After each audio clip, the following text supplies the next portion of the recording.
BeastNet is brought to you by James Safety Services in partnership with OCR Buddy and OCR Strong. Here we discuss all things OCR and fitness related. Welcome to BeastNet. Hey everybody, it's Mike with BeastNet here, and on today's episode I got with me Tony Matesi. Tony, let everyone know kind of who you are. I know you've been on before, but for the new listeners. Yeah, hey, how are you doing? I'm Tony Matesi. I guess in a nutshell, I'm an endurance athlete, and I'm the host of the SISU PNW, and we've got that event coming up pretty soon, and I'm super stoked about it. Me too. I'm hugely stoked. I was actually at REI today looking at new water filtration systems and stuff for that event. So yeah, and I guess I don't even know where to begin, but for those of you who don't know me, I used to work for Spartan a long time ago. Feels like ages ago at this point now, but I was a different lifetime. I know I was a director of endurance there, and that kind of is what got me really involved in the idea of race directing, and kind of now just doing my own thing with Darren DeHarris and SISU Endurance. And we've got the SISU 24, and so we've been doing that for, this will be year number 3 here. Would have been year 4 if there wasn't all these COVID things, but year number 3, we're excited for it. And every day we're kind of coming up with new ideas on how we can enhance the event. We also are trying to come up with like just in general new events, but that's something that's not really quite ready to be talked about, but we can kind of just, I want to put it out there that that's something that we want to do. And so my wife, actually, she's actually gotten really involved in it ever since being introduced to this world. Doesn't really want to participate, but loves it from the perspective of directing and everything. She thinks it's a really fun experience, and she likes doing more of like the survival skill sets. Yeah. And so her and I are trying to figure out ways that we can bring more survival skills to these events that we host. And so we don't have anything concrete, so I can't really say, yes, this is happening, but that's what we want to do and what we're trying to do. And we're working on kind of putting something together. There's a couple different camps. We do this one at Camp Shepherd, right? Mm-hmm. And that is down near Mount Rainier National Park. And this these other events we're doing, we're looking at a couple of the other Boy Scout camps that are in the area because we've got a really good relationship with them. And I've visited a couple other camps probably in the past 3 months. And I think there's some exciting things coming in the pipeline that'll probably be coming out in the next year or two. That's awesome. And that's one thing that's fun. I mean, I like the way, I did the CSU last year. I mean, everyone I've talked about on this show before, and, we had everyone from the team BeastNet, which we took third. I got to count, the clock is down on my wall downstairs. And I love the way it's set up where it's, at the camp, everything, it's the atmosphere. When you come back to camp, and we were able to set up an RV, which we're doing again this year. But you come back to camp and it was like everyone's clapping for you as you come back in. It was a huge, amazing atmosphere. And that's one of the things I loved about the way you set up this and why I was so excited. Like, yeah, I'm in for next year. So. Well, I'm glad that you're coming back. I think that's one of my favorite things about this event is the Campers Row, I think is what we call it. Yeah. And, it's a big, giant open field with this backdrop of this impressive cliffside. Mm-hmm. We get the starting arch and we light it up at night and all that. And I think that kind of just makes it kind of fun too. But you just get all these tents lined up down Campers Row. And I'm hoping to just, each year we do this, get more and more tents so that place is just packed, right? Because I could really see the atmosphere. It's already incredible. But more people, the merrier. And I think it'll be even more fun if we have just tons of people, all these different tents. And one of the things that we do with the tents, and I think I really, really want to emphasize this year, because I feel like each year we've gotten a little bit better about it, but we try to get like a spirit award thing going. And so the idea is that you decorate your tent, give it a theme, give it something, get your whole tent space, your camp area, kind of try to channel whatever it is and that you're into. I mean, it could be anything. I think we had dinosaurs at one That of was the us. We did the campsites. That was you. dinosaur. That's right. There we go. What else? I'm trying to remember what else we had. We had, just goofiness, just bringing your fun energy to the table and kind of show who you are or whatever it is that you love with your tent space, your campsite. And then, we try to choose someone as a spirit award for that. The event's just really fun. It's different, I think, than most events out there. Most events, they are distance based or, some of them are time based, but this one isn't so much distance or time. Yes, there is a time allotment. It's 24 hours, Yep. but in that 24 hours, it's about points, and you accumulate points by running different trails. Each trail has a different point value, and they're all based on basically a formula that we developed where it takes distance and elevation, and then that's how we actually calculate the points, and it's based on that. There's probably going to be a couple new trails. Well, maybe not new trails this year, but different length trails, I'll say. Mm-hmm. We had a lot more. I think we erred on the side of having more long distance trails last time. So I'm going to try to even that out with like some more medium distance trails this year. We're still probably going to only have like 6, but we might get rid of one of the long trails, replace it with a medium distance trail. So that way there's a little bit more exploration happening, because I know a lot of people were only able to do like 2 trails sometimes because they would do the 2 big ones and they're like, all right, I'm done. So I want to give people the chance to see more by having some shorter distances available. But at the end of each trail, well, not even at the end of each trail, I guess each one's kind of different on how it plays out, but there's different objectives, there's different bonuses, and some of the bonuses are, they're going to happen during certain times of the day. So strategy comes into play. Mm-hmm. There might be on the blue trail, just to throw out a color, they're all color coded. There might be a bonus objective, but it's only available from 4 p.m. until 8 p.m. and then it's not available. So you need to strategize. Okay, I need to make sure that I'm on that trail during that time frame so I can get those bonus points, because again, this is a race about points. And the more bonus objectives you do, the more points you earn. And we've kind of done it in a tiered system, which makes it really, I think, there's like all these different layers of strategy that come in. The first 10 people get the higher amount of bonus points. The next 10 people get a slightly lower amount, and then everyone else gets the lowest amount of bonus points available for that objective. So you really got to like think about where you're going to go. And okay, I know that, a bunch of people are going to this trail, so I'm probably not going to be able to get, maybe I'm not going to be able to get the top tier points there. So maybe I'm going to go to this other trail instead so I can get the top tier points at that one. And then later on, I'll just get, a lower amount from that other trail. Those are the types of decisions that you have to make, which I think that's what really brings this whole new element. It's almost like it's like a gamification of racing. And I that's what I enjoy. And that's what I want to do more of with just race directing in general. And that was one of the things I loved about it, because it was one of those things, because this last year was our first year, all 3 of us, like everyone on our team, it was our first year. Because it was actually kind of funny was I was supposed to be on a team where one of the other people, signed up, said we're going to do it. And it was people that had done it before. And then they ended up having to back out and just pretty much like handed me the whole team registration, said, do whatever. So I ended up having to pick up 2 people who were newbies, and I'd never done it. When they're like, what's it like? I'm like, I don't know. Let's go find out.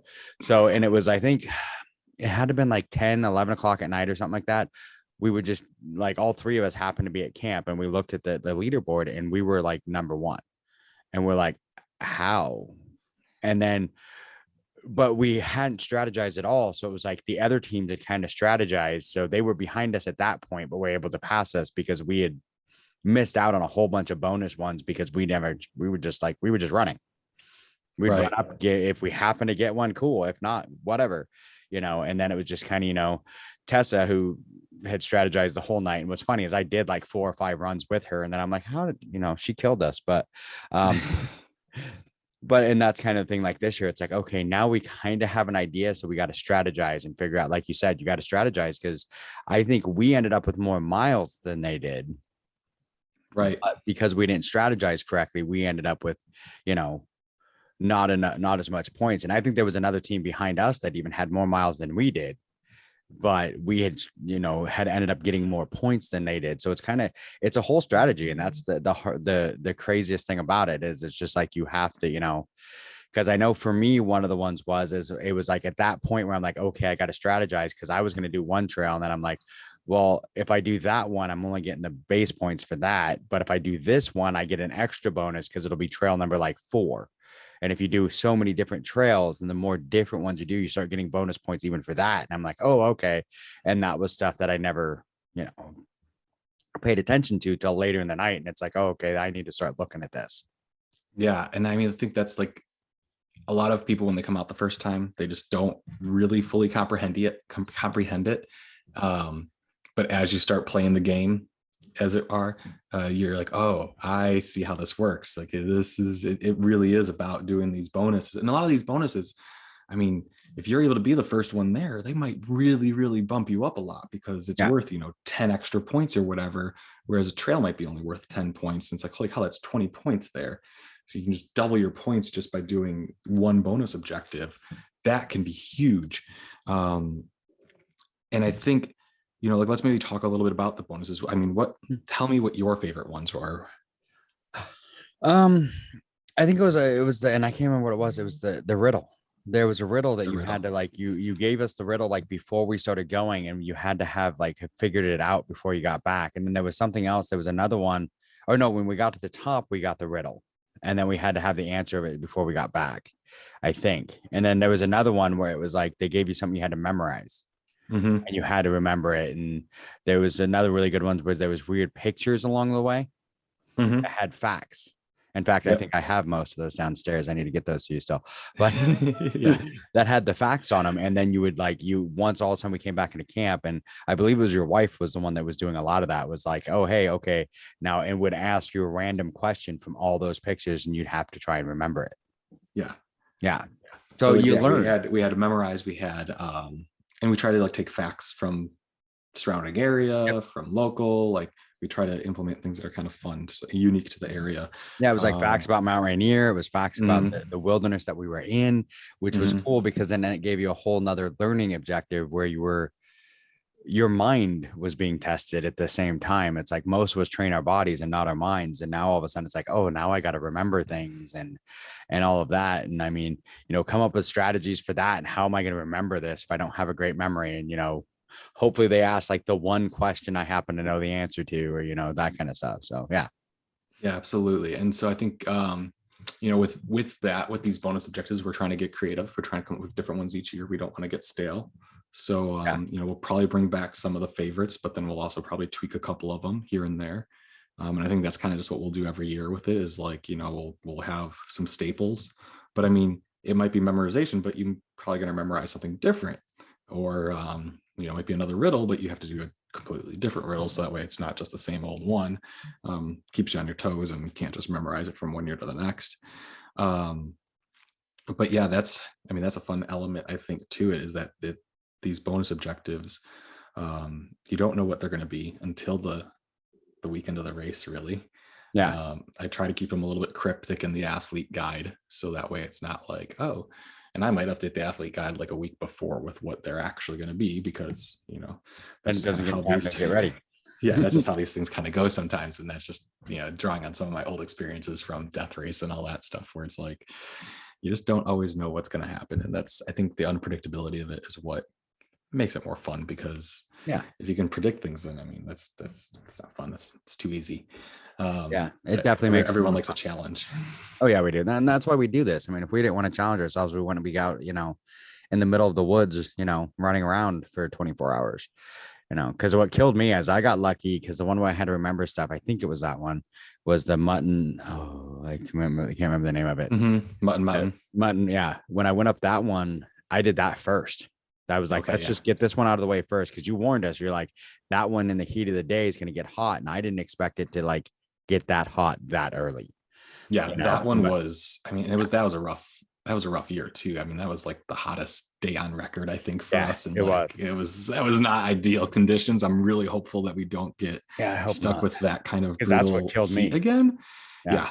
I mean, like I mean, as a race director, I was stressing out the whole time because well, I care about my racers and I don't I want know. anyone to get hurt. And it's Because like, that was the holy first cow, question how you do guys I? were asking when I came Yeah, back. Did you see this racer? Did you see this person? Where were they at? Because we were all on the same trail, and you were worried they were having. Because the same problem I had was I had a Camelbak with 3 liters, and I'm like, oh, I'll be fine. So I didn't bring my water filter with me, and all of a sudden, like I'm coming back down the mountain, and I'm out of water. yeah, I'd given some to Tessa because she was running low, and I'm like, oh, go ahead. I have 3 liters. I'm good. And then all of a sudden, about halfway down the mountain, I'm like, I'm out of water. yeah. And And then it sneaks yeah. up like you on you like that. And then I couldn't get into, of course I didn't bring the filter. So it's like I can't grab any out of the stream. And I'm like, okay, I completely screwed myself on this one. So Yeah, I looked today, I was at REI dropping off my road bike to have some work done to it. And I was looking at some and I found a couple nice ones that I was thinking of like that I could get. So this year I'm not having that problem again. so which ones were you looking at? I'm curious. Let's talk about I water was filtration because I think that's an important thing that people often underestimate. yes. I was trying We to don't remember. have aid stations. We don't have water stations. You No. have to be self-sufficient in that sense. Yes. We have water back at camp that you can refill from. There's hoses and stuff you can refill from. Yeah. There's And we'd definitely had ways that water you can refill your bottles and water. stuff. Yeah. But out on the course, I mean, it's survival a little bit. And It is, and it was inside the packet. You told me I should have had it, and I didn't have it with me. So I mean, that was my own fault. But it's one of those, and as someone who teaches, I mean, I teach first aid. I mhm. teach wilderness first aid, and I'm like, one of the first things I tell people: don't go out in the wilderness without a water filter. And what does the instructor do? Go out in the wilderness without a water filter. So it's sometimes it's really hard to take our own advice, right? it But is. so I yeah, would sit there and I'm which like, water filters, which oh, ones were I you looking wish. at? And it was a setup. It's the Catadin Be Free. Yes. But in putting that one in the a hydro pack, they have a Mhm. really good 2 liter, 3 liter, and 4 liter one. And the guy I was talking to said it screws perfectly onto the top, Oh, and you cool. fill the bladder up, and then you can basically squeeze it and it comes out and filters quickly, where a lot of the other ones you're waiting like 5 minutes for it to go through. This one actually squeezes out quickly, and you can squeeze it right into your Camelbak Mhm. and Mhm. filter it into your Camelbak, and that way you're not having because my biggest problem, I always worry about attaching it to my Camelbak, Mhm. like in line. It's like, but then I'm putting nasty water in my Camelbak. But I'd rather filter it before it goes in the Camelbak, because then I'm like, Yeah. what about the next time I use that Camelbak? Now am I gonna have to filter it every time, kind of thing? And I Right. break those hoses all the time. And I'm like, Yeah. if I break the filter, now I've got big problems. So I was trying to find a way to do it without that. So That's a good point. And with those Camelbaks, like one of the things that you can do if they do get dirty, is it's recommended to use bleach basically. yep. And then rinse it out really, really well, and then let it air dry. But the Catadin in general, I think they make a really great filter. I use like their 0.6 liter water bottle, Mhm. and it has the filter right there. And so like I fill that up all the time. And then the great thing about that is the actual water bottle itself is dishwasher safe. I throw it in the dishwasher when I get home, and I mean, it makes my life really easy. So I have like one of those that I use for filtering water. I have another one that I usually, like a normal water bottle, that I use for putting like my noons and stuff like that in there. And I kind of just go with that as my setup. I use like the vests, the ultra vests. So I have just 2 water bottles. And I used to be a big fan of the Camelbaks, and I don't know when I switched to doing the vest thing, but I found it's really quick for refilling, because sometimes the Camelbaks are a little bit slower to refill. And for me, I was inside looking at the back that. of your pack. That's why I was looking at this one. They said it filled up really quick. And my biggest thing is I know I drink a lot of water when I'm out on course. I've been like heat stroke more than once in my life. So it's like now it's easier for me to happen. So for me, I like having the Camelbak, because like Mutton Mountain, it was almost I think 5 or 6 miles to the top from the creek. So you had almost a 12-mile like loop where you were there was nowhere to even get water. Yeah. So I couldn't even That part was a big loop. So there was a big loop there, and it was right in that spot where the fire had ran through. So there was no cover. And you, like I said, you warned us before we went, and that's why I went like, I'm gonna hit this one early before it gets hot. And the heat just hit us way quicker than most of us expected. Yeah. I mean, it was hot before, I want to say like 11. It was hotter than hell.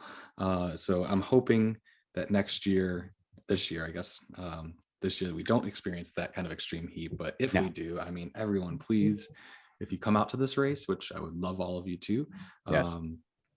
please, please, please be smart, have water filters, have lots of water on you. It's important. Like I said, we don't have water stations out there. This is definitely a self-sufficient event in that sense. Yeah. And Mutton Mountain is, I mean, without question, probably like the hardest trail just because of the exposure. There's another trail that's slightly longer, Noble Knob, but it's got a lot more tree cover. And so it's not nearly as devastating as Mutton Mountain can be. And Mutton Mountain kind of takes you up very ashy, nasty terrain because there was a burn that went through and took all the tree, devastated a lot of the forest. There's no trees. The cool thing though was, I mean, like, I think we were starting to see a lot of new regrowth happening. There was early stages, but I got some remember pictures. Yeah, I remember, like, going back 3 years ago or so when we had the first one and I had first scouted it, there was none of that growth. So like we're already seeing the forest coming back and doing its thing, which is amazing. I think just from like a hippie nature standpoint. I'm right there with you because I noticed that a couple of times. I can remember, and like I took a couple pictures, like, and the pictures, I loved them. They look so great because you could see the devastation of the fire, but then you could see all this green and purple from the flowers coming up out of it. And I'm like, now that is why nature is amazing. Yeah. It'll always come back. Yeah, because I didn't do Noble Knob until the next week when I went up and grabbed everything. So the first time I'd ever gone up Noble was when I went up to go snag all the signs. And I made the mistake of, and I really should have gone up and then pulled everything else on the way back down. Yeah. Because I pulled everything on the way back up, on the way up, and then completely got turned around on the way down. And I think I ended up doing like an extra almost 10 miles because I was like, where the hell am I? Kind of thing. Like, not completely lost. I do really appreciate that you helped us with that. Well, it wasn't that I got lost, really. I missed a turn, and then it was like, okay, I don't think where I'm supposed to be. And luckily I had my GPS on, and I'm like, okay, yeah, it shows that I should be like 6 miles that way. I was just hiking along, enjoying my, and I'm like, it's been a long time since I saw a sign or anything. And I'm like, look at it, I'm like, oh, that's because I'm way off course. And mentioning that, we are always looking for volunteers. We're always looking for help. We are a very, very small operation. Yeah. I mean, it's mostly just me and my wife doing a lot of it. Darren helps out a little bit from California with like ordering some stuff. But honestly, it's a very small operation. So any volunteering help we get is super appreciated. And of course, we are willing to compensate with free races and stuff like that the best we can. I mean, it's an excellent weekend. We're really looking forward to it. Camping is basically, the way it works is like the camping fees that normally would be charged by the campground. That's just all wrapped into the cost of the race entries. So, if you're racing, you're getting instant entry. It's based on per tent. So, it works out really well that way. You can bring your friends, you can bring your family. We encourage it. If they do bring additional tents, then we might ask for a little bit of help on that end, just because, it's an operation, right? But otherwise, it's mostly, we pretty much let everyone just camp for free, and we just kind of cover that. The hydration, I think, was a really good point. It is definitely, that's one of the most important things. I mean, like I got lucky because we ended up having an RV spot because the team that I was originally supposed to race with had gotten it. And that's why this year I'm like, I want one. Because what we did is we had the RV, and then we set up like base camp with one of our racers' wives was there, and she wasn't going to race. So she was kind of our basically all of our race wife. We would come down. She was helping us with water. I mean, we had the whole, everything we needed.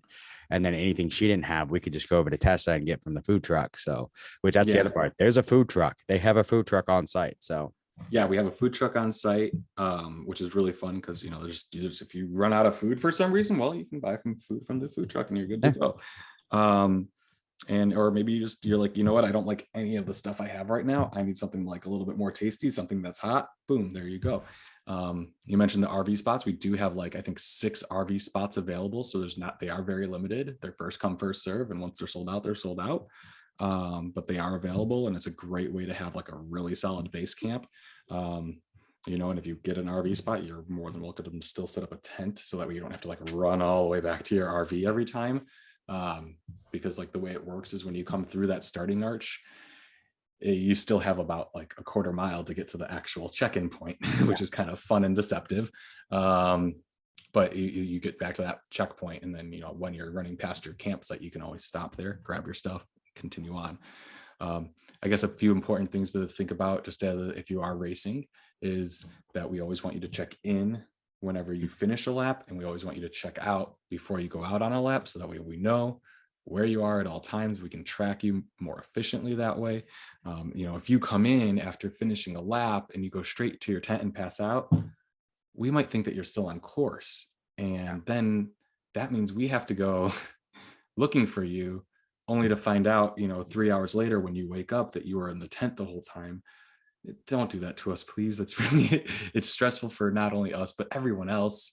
It's because we care a lot about all of you, and so we want you to check in with us as frequently as possible, so that way we can make sure we know where you are at all times. And that's one of the things, honestly, that I loved about this was that, because I saw it at a couple of different times where there was someone, that was either people thought was acting kind of, oh, hey, I think they might be going into heat exhaustion or something like that. And they were coming back into base saying, hey, you might want to send someone to go check on this person. When I went up, Mutton Mountain, when I came back down, the first questions I got was, one, are you okay? And then two, did you see this racer, and where was the last place you saw them? So that you guys had an idea of, do we need to send somebody up to go check on these people? Yeah. I mean, because this is a very remote location. It's not easily accessible. It's not like we can go take an ATV up and get, like, a lot of these trails are single track trails. So, I mean, the only way we get up there is by hiking ourselves. There's a couple drop locations that we have where we are able to drive a car up, and then we can get to a little bit further up the mountain. But the reality is, driving to those destinations takes us 35 minutes still. So, I mean, to get someone to you, it could take a long time. So we always want to know where you are. At least then we have a better idea of if we have to, like, okay, this person, they've been averaging this time, and we have all these formulas in our spreadsheets that we have that are calculating like how long it's taking you to do everything, and it's giving us an idea, so that way each lap that you're doing, if we see that you're suddenly super slow, we know, because it tells us, and we're able to be like, okay, something's going on here. We should probably start checking on this person and trying to figure out where they are. If we don't see them in the next amount of time, we are going to be able to send someone out. Like, we can do a lot of that math to just kind of eliminate any sort of issues, because we want to protect everyone as much as we can. Yeah, which is, I mean, you don't see that in a lot of races. A lot of races are like, you sign up, you show up, and they hand you a t-shirt when you finish, or whatever. Where with you guys, it was more, like I said, it was more of a family feeling. I mean, we're all on teams, but no one really cared, if that makes sense. It was like me and Tessa and God, what's his name? Tony, I think, was the guy that was with her. Or Todd, not Todd. Tony. Where did I get Tony? You're Tony. But Todd, we did like 3 or 4 different loops together, and it's like we're on completely opposite teams. I ran more with them than I did with my own team. Yeah. I mean, and that's the thing, like, and that's kind of the beauty of the team, right? So we there's the individuals, you can do individuals 24 hours. There's the team of 3 people that you can do for 24 hours. And then there is the for the very crazy masochists, you've got the 100-miler, which goes longer than 24 hours, because no one in the right mind could finish that in 24 hours. Maybe Killian Jornet could. I don't know if anyone else could, honestly. And nobody's done it in the 30 no hours? one's done it. Yeah, no one's. We've given like 32 hours. I think we increased it. I think we considered increasing it if anyone was willing to keep going, but no one was willing to keep going.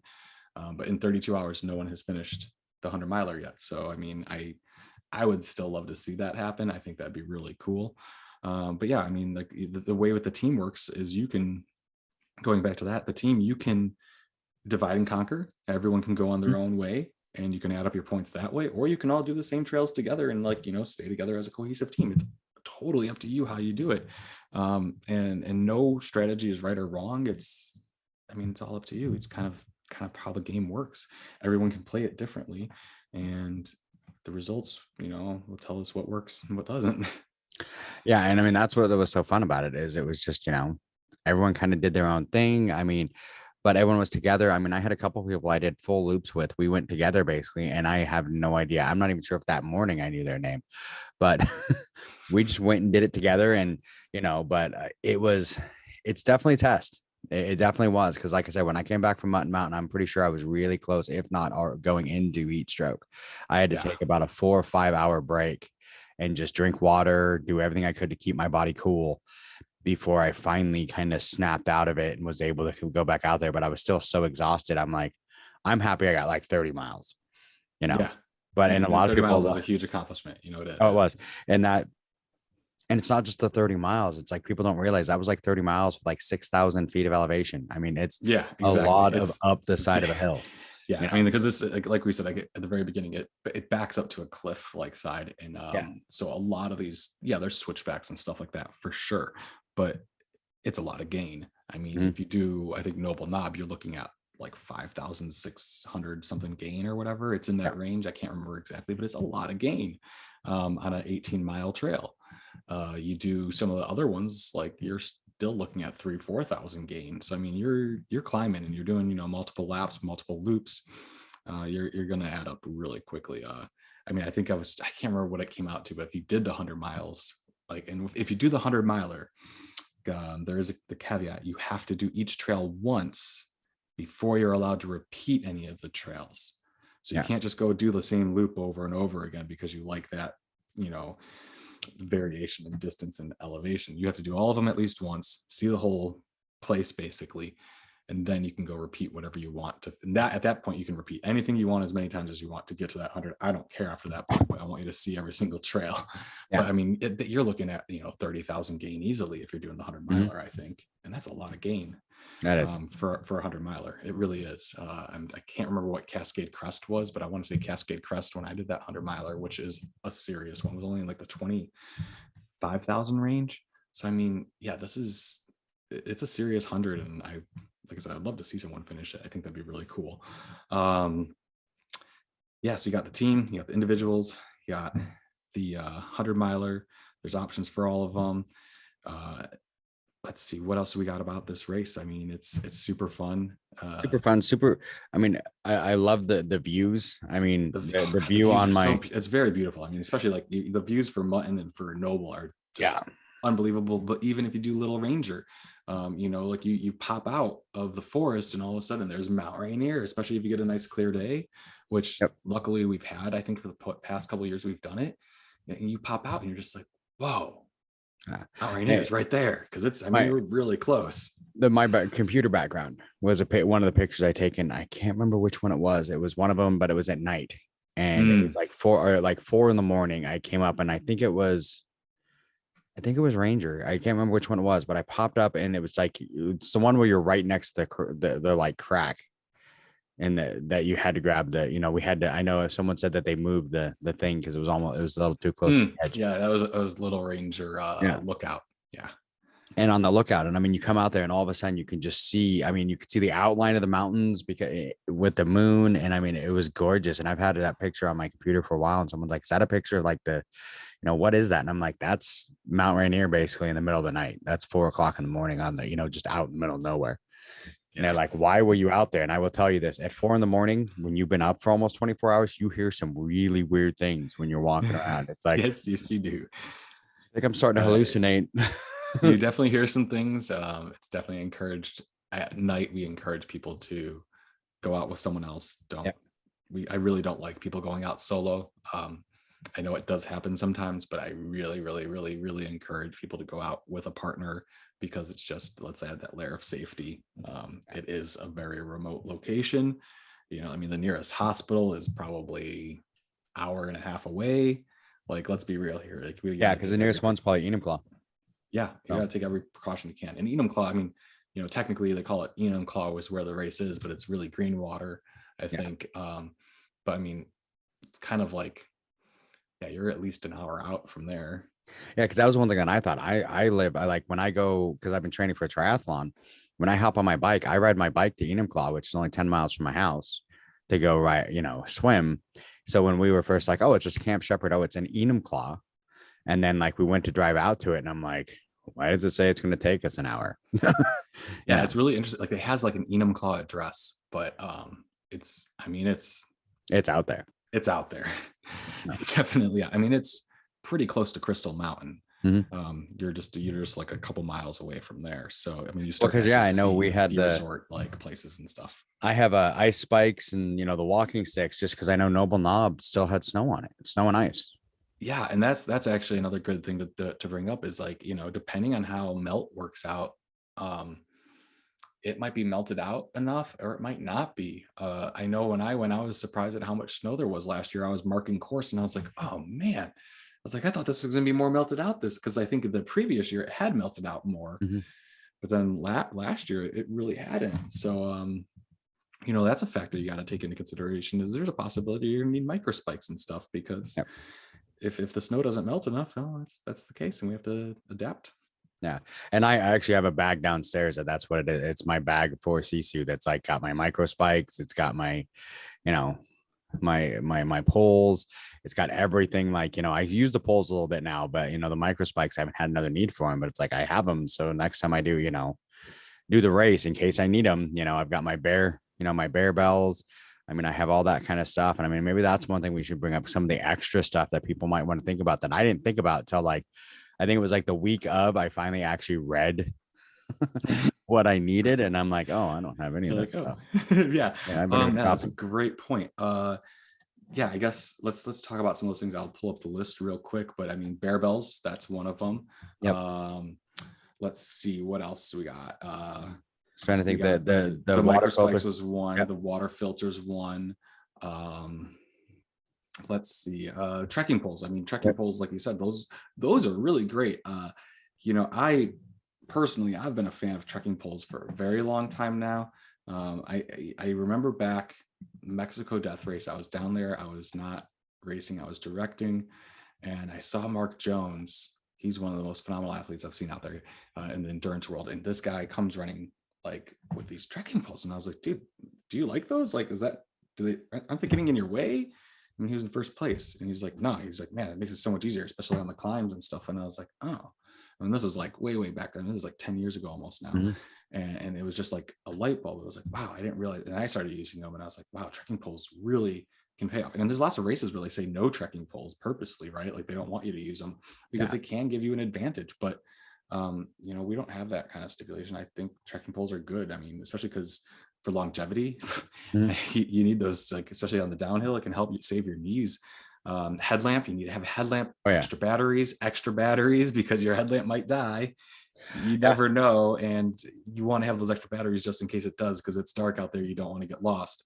See, I actually went with 2 headlamps this time, because last time that happened to me, it didn't die, but I was doing one last one, and I was with one of my partners, Ryan, and I was basically, mine was still on, but it wasn't really showing much. You could tell mine was dying, but it was like, you know, so it made it, but it just barely made it. But yeah. And the trekking poles, I had never actually used them until SISU last year. And now I'm like, I'm after using them on the last couple rounds, I'm like, yeah, I'm a big believer in these.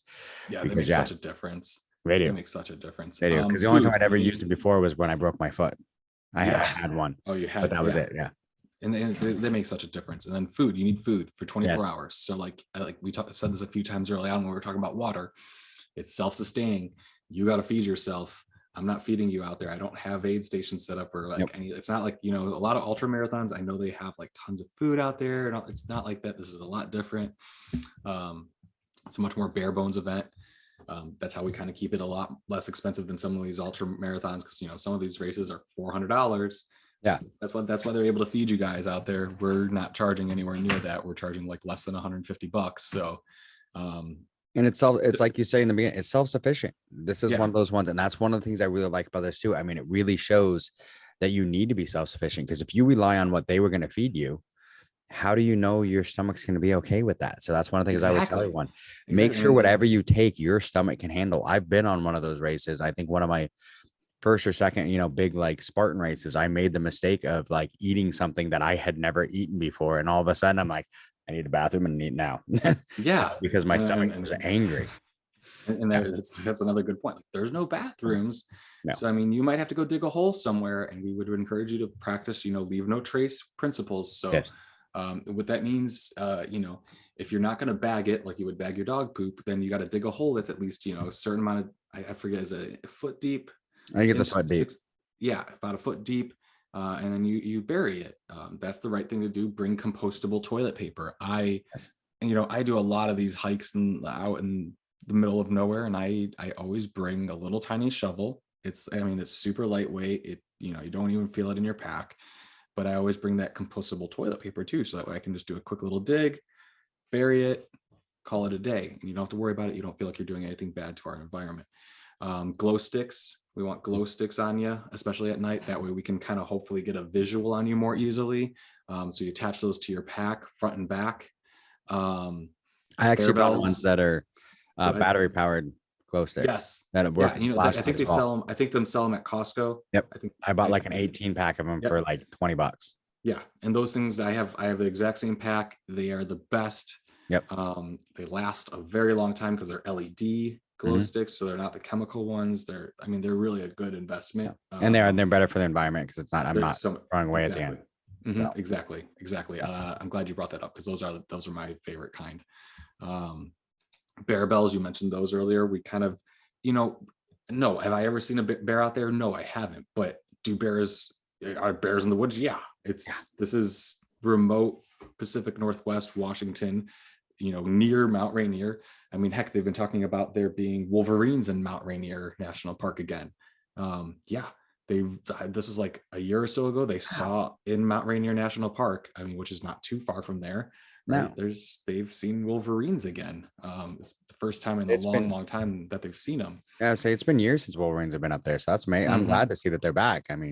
Yeah, it's super cool. But that just kind of gives you an idea. Like there's animals out there. And so the more noise you make, animals in general are going to be scared just as much as you are of them. They're going to be scared of you.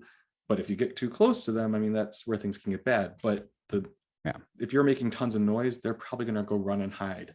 So bear bells help with that. They do. They help get them away. And wolverines are actually, I'd probably rather ran into a bear than a wolverine. And most people don't think about bears will leave you alone. The only time you have to worry about a bear, if you see a little one, move. You go the other way. Just turn around. Go the other way, because that means mom's somewhere. And if you get too close to the little one, then they get aggressive. So yeah, they're going to take care of their babies. There's a couple other things that you need just for the sake of tracking the event. So ink pad, index card. We have very limited supply available to buy on site, so we prefer people just bring their own. But there's stamps that you can stamp, and there's some people like to stamp their bib. We tried to make the bib so that way you could stamp them. It kind of worked, kind of didn't work. So I think it's probably better just to have an index card for that still. I did like the idea of that last year. That was like our first time trying to do that, where you could stamp the bib. Yeah, that's what I did with all mine. But then it got really hard for us to read it, and it got hard for us to track them. So I think we probably are going to go back to doing the index card. An index card this year. Because I think I ended up having to start when you do the lap the second time of the same one, it was like we were putting it on back, and then it got weird. Yeah, something that I haven't added to the list, but I'm thinking about right now, because there's a brand that I want to try to get them involved as a sponsor, because we have all these fun tasks with memorizing and stuff like that, right? The company that makes the waterproof paper notebooks, and they're like a local Seattle company. I'm totally drawing a blank right now, but I can't think of them. I know I have one in the car because I got it with the construction, and because I do construction safety, and that was one of the construction companies for us to write notes. They gave us they're like, you're in Washington on a construction site, you need it's always raining, right? And so that's a really cool thing to have, because you could have the pen that you can write no matter what the weather ends up being, because we never do know if it's going to rain. And then you could also have plus sweat too. I've seen people's paper get sweaty, So if you want to be able to take notes, that could be useful. We talked about water filtration. There's all kinds of water filtration. I really like the Katadyn, you mentioned. Personally, I like the little water bottles, but the Camelbak one sounds awesome too. There's also life straws, iodine tabs. The thing with iodine tabs, and I'm going to say this, is they work, but it makes your water taste nasty, and it takes 30-40 minutes or whatever to work. So like it's a long time before you can actually drink your water. Whereas some of these newer methods, they're fast. One that I personally have always liked, but it can be a little bit like cumbersome, is the SteriPen. It's like a UV light. You can stir it like within 48 seconds. I think you have like a liter of water that's purified. So if you have a 3 liter, you have to do that 3 times before you've really purified all your water. But it does work. I've drank out of cow troughs with it. So I've filled the nasty water like that had I'm saying it had all kinds of probably like mosquitoes, whatever in it. And you filled it up and did it. I mean, it wasn't the best tasting water, but it was clean and I didn't get sick, which is what matters. I've seen the SteriPen. I've done like I said, I do a 16-hour wilderness first aid class that I teach. And I taught it for some of the people that do the Firewatch towers. And when I was teaching them, the guy was showing me that he had the SteriPen, and I'm like, now that's pretty, it's pretty cool. It's definitely like one of the more pricey options I think out there. I looked at them. I think they were something about $100, and I'm like, yeah. But I mean, if you're looking for something like kind of cool and high tech, there you go. Photo, you're going to want to have some sort of photo capture device, because we often have like the waterfall, right? The selfie. So but it was it wasn't a video. It was a video in the water. It was a video last time. That's right. 1 minute. I think the first year we did photo, and the second year we did video, which I think we're going to stick with video just because it's a little more fun. It is more fun. We got some pretty good videos where we were like dancing in it, and like I think Tessa was like posing in it. It was cracking. And that one, you can always expect that one. I'm telling you right now, you can always expect that you're going to get in that waterfall one way or another. And it's gorgeous, and it's a gorgeous hike. So pretty. It's so pretty up there. Because you can see the camp from while you're up there. Once you're up there, you turn around and you can see Campers Row, which is super cool. Which is what I'm looking forward to one year when it gets big enough that you fill that whole thing, and then you can just see all the tents down there. Because it's far enough away, you could see kind of see a tent here and there. Because it was just, you're up there a ways. But it's like, I could just see if that was full, just seeing all the tents, that would be amazing. Yeah. And so I think that kind of covers like all of the required gear, but then I'm just going to run through a quick list of like my recommended gear. Flashlight, tent, sleeping bag, sunscreen, bug spray. We talked about compostable toilet paper, trail shoes, long socks, windbreakers. You're probably going to want a heavy jacket, especially at night. It gets cold. So if you are coming back to camp and hanging out for a little bit, you need to have these layers just to be able to be prepared. You go back out, you're running, you're probably going to be nice and warm, and you're going to be taking them off. But, have them for when you need them. Rain jacket, shell, something like that, because you never know if it's going to rain out here, right? Beanie. We do encourage walkie-talkies because there is such like terrible service out there. That's a good way to be able to communicate with your teams, with your crew, whatever, is you might want to have some really good long range walkie-talkies. I need to get some better ones. The ones I got, they for whatever reason, I don't know what happened, but they just did not work for that well at all. So I think a lot of walkie-talkies, that's the thing with walkie-talkies, is like, unless you're buying the really expensive ones, they may not work. So it's kind of hit or miss. I did like the GoTennas, and I thought those were going to be great for my wife and I, like to be able to text each other out there. And sadly, they didn't work as well as I thought they would. I can't remember what brand we got. It was like, but I think part of the problem is like the second you got around the side of the mountain, they were gone. Yeah.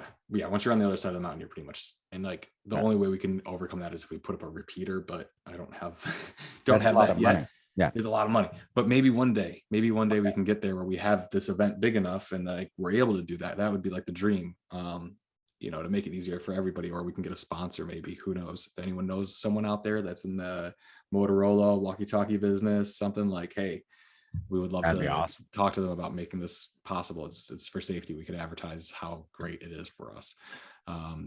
Paper, kindling, matches, like you're probably going to want, if we're allowed to, there may or may not be a ban. So I'm going to put that out there. There may be a ban, but if we're allowed to, and you want to start like a little campfire, then you can. Usually, I think if I remember right, though, they want to keep it, there's a certain spot designated for it. So you may or may not need that. You'll want some cookware if you want to cook your own little food. You might want like a little camp stove or whatever, jet boil, something like that. So you can cook some hot meals, because you don't always want to be eating just bars and stuff. hand sanitizer.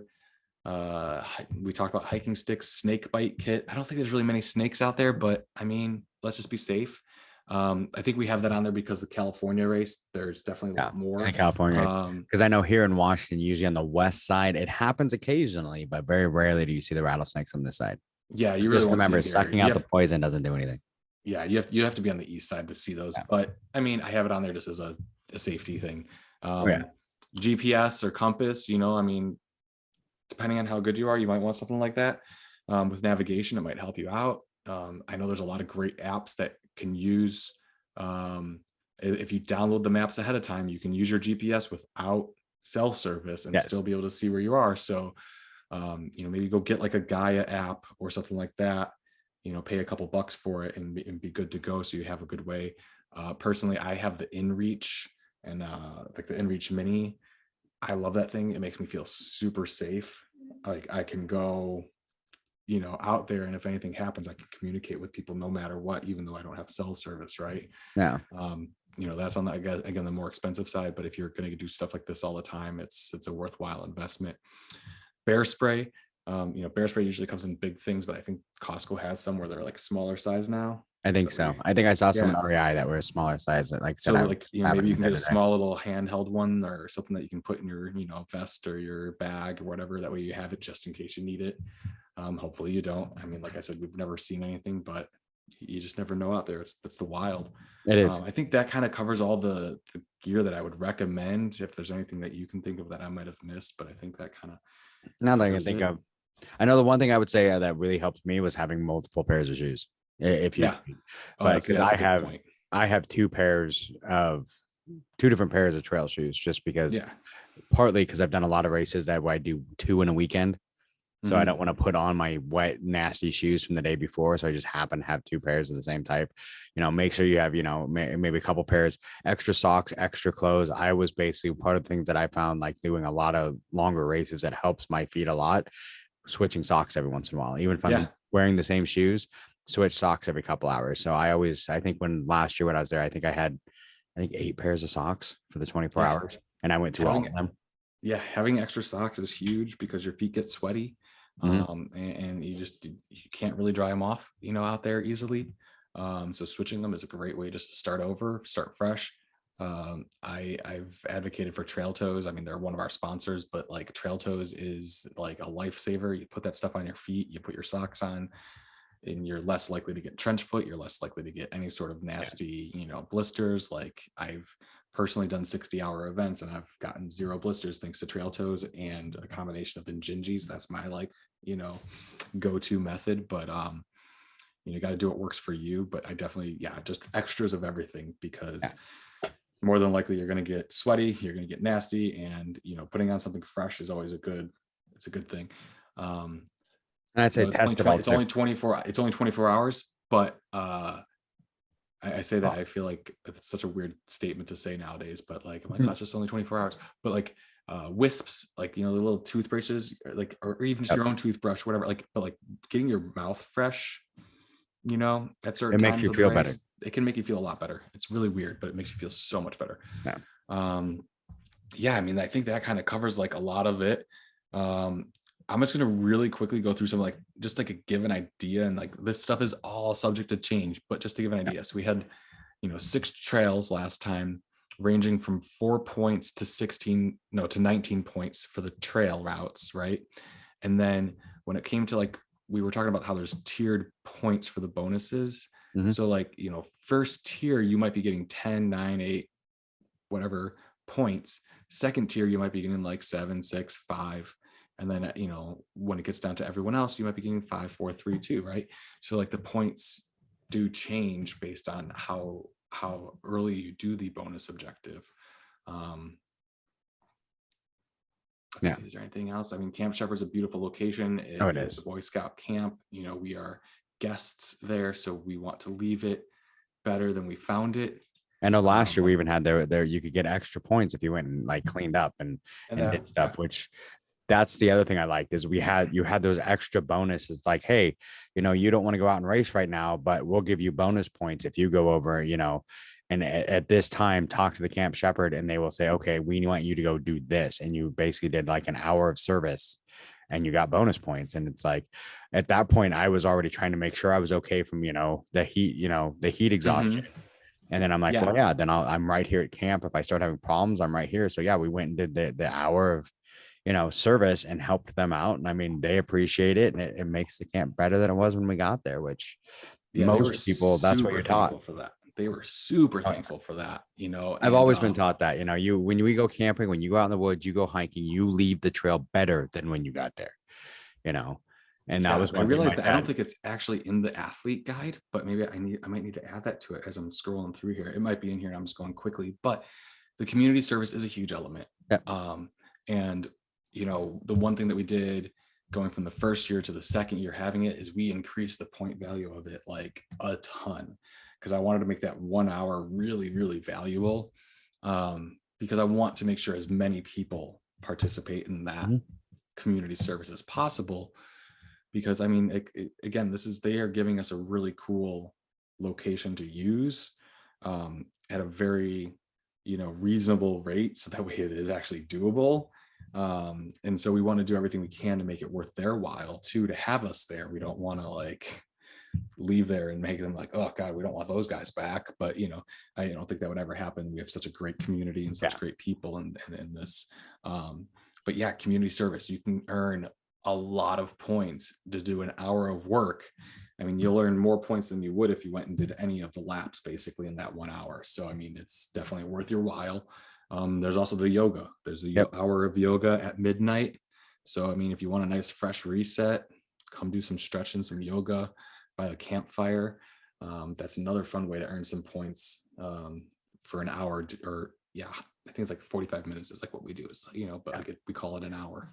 And what was amazing about that too, it was funny. It's like, I remember when it was going, all three of us were back at camp, and we're all like, you're at that point where like your body's wrecked. You've been going a while. And then it was like, do we want to? I'm like, I'm going to go do it, and my teammates are like, okay, I guess.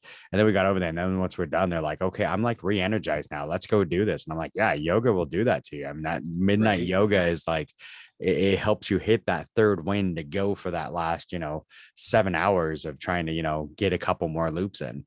Exactly.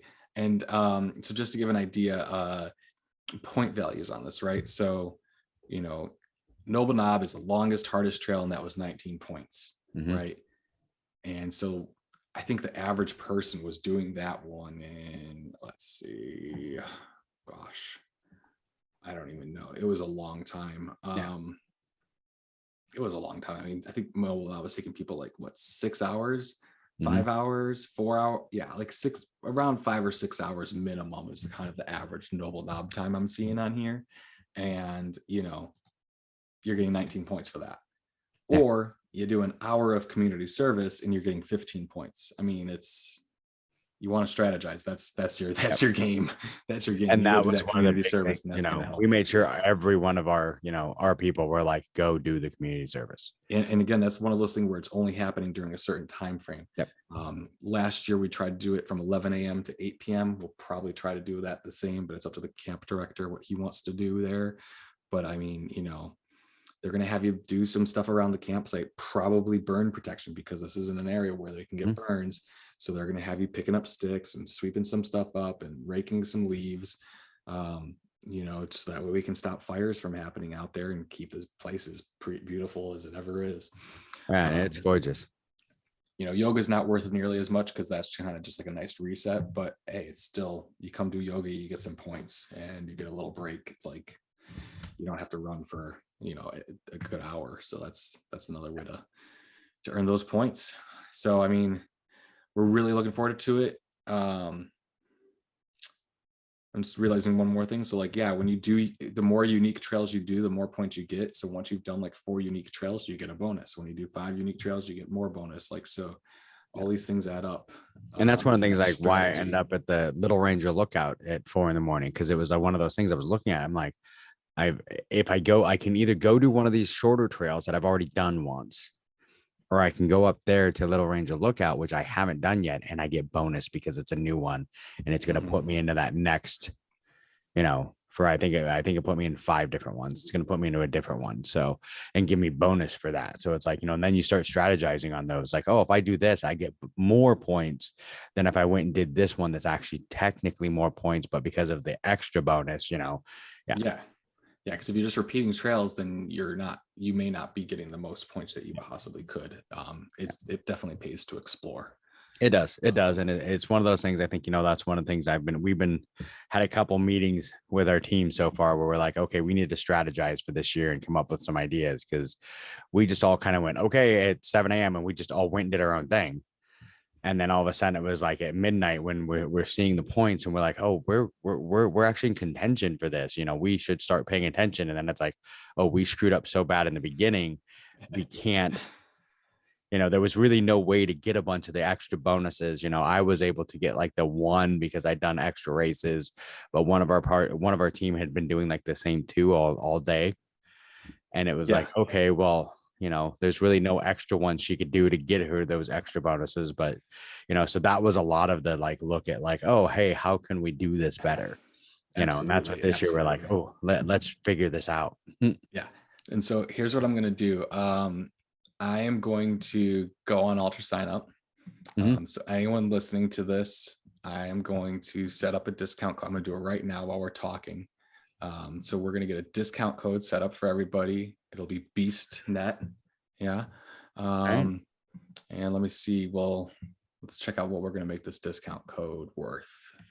I think I'm going to make this discount code. Let's see, we're going to do $20 off. All right. For all of you BeastNet listeners. And all you have to do is enter BeastNet, all caps, at checkout on Ultra Sign Up. It's awesome. That'd be amazing. So also with that, I mean, we're almost to the hour mark where Dawn starts yelling at me. So fair enough. I feel like we could talk forever. Is there anything in closing you want to say to the listeners before we sign out? I just encourage you all to come do this event. The more people that come, the more we can do with it. And I think honestly, once there's a certain threshold we need to hit to be able to start doing some really cool stuff. And every year this event has improved. Yeah. This is our 3rd year, and I feel like we're really, really looking forward to some of the new changes that we're bringing that, you won't be able to find out until race day.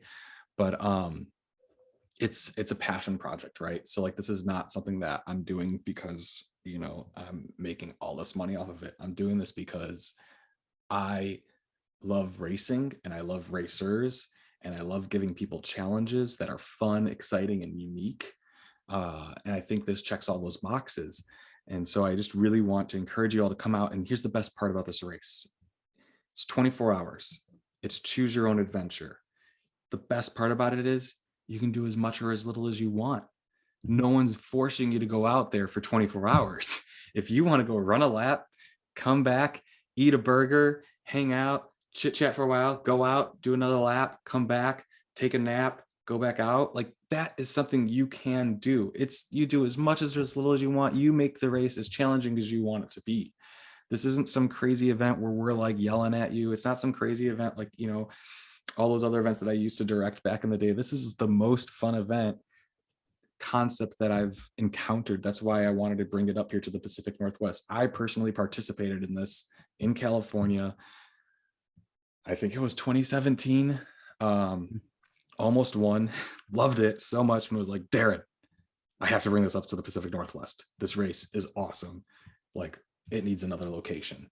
And it would be my dream to bring this to even more locations because it's such a fun format. It's choose your own adventure. I mean, you think about the choose your own adventure books, you think about anything that's choose your own adventure, video games, whatever it be. This is like real life, choose your own adventure. And I get excited about it. Like, I don't know. I mean, it's probably one of those ones that it's been a long time, because I've been doing, a lot of different types of races for a bit now. And this is probably the one right now that has me completely excited. I love this one. I had so much fun last year and I'm so excited to do it again this year.